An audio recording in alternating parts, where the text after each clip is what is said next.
su'aasha 18aad niyada maxalkeedu waa halkee ku dhawaaqa se lagu dhawaaqaa niyadii ma ka mid tahay sunnase ma tahay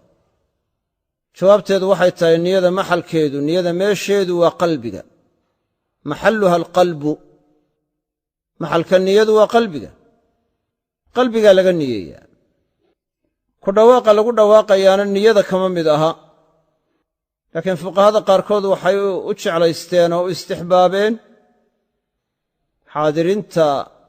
niyadii qalbiga lagu soo xaadirinayo si markaa loogu kaashado bay fuqahada qaarkood u jeclaysteen sida saxiixana waxay tahay waa inaynay sunno ahayn oo in niyada lagu dhawaaqaa sunno ma aha nebiguna calayhi salaatu wasalaam kuma dhawaaqinoo wax xadiisa looma hayo wakadaalika saxaabadiisana lagama hayo inay ku dhawaaqeen niyada hadday sunno ahaan lahaydna nebiga calayhi salaatu wasalaam iyo saxaabadiisaa samayn lahaa low kaana khayran la sabaquuna ilayh hadduu khayr ahaan lahaa way inooga dheerayn lahaayeen yani nebiguna calayhi salaatu wasalaam waxau ihi maa bacasa allahu min nabiyin ila kaana xaqan calayhi an yadulla ummatahu min khayri maa yaclamuhu lahum yani nebi kasta uu ilaahay soo diro waxa xaq ku waajiba ahaa inuu ummaddiisa khayrkuu og yahay u sheego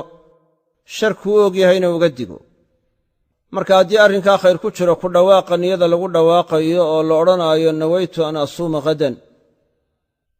nebiga calayhi salaatu wasalaam baa ummadda ku baraarujin lahaa u sheegi lahaa umana sheegin nebigiiyo saxaabadiisaa samayn lahaa manay samaynin